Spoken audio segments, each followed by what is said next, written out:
nawawala sa system po yan. And later on, well, ano rin yan, exempted sa impeachment cases, kaya pwede po lumabas yan, ipepresenta po yan. That's the smoking gun ng proceeds of the illegal drug trade ng Duterte crime family. Salamat po. Thank you very much. Sir, I have to respond to it. This guy President, is very...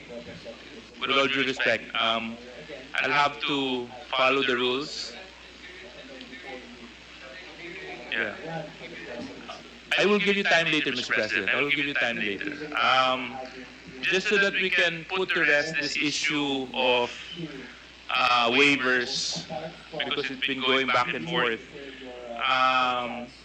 Will the former president be okay that if we draft the waiver now, that it be signed today instead of tomorrow? Will you be fine with that, Mr. President?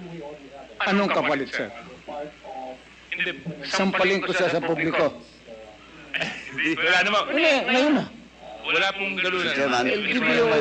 Sampalin ko sa Chairman. Session suspended.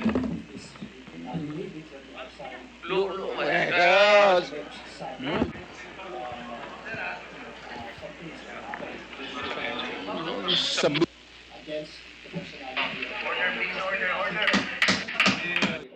the fair chance of maybe responding to those allegations.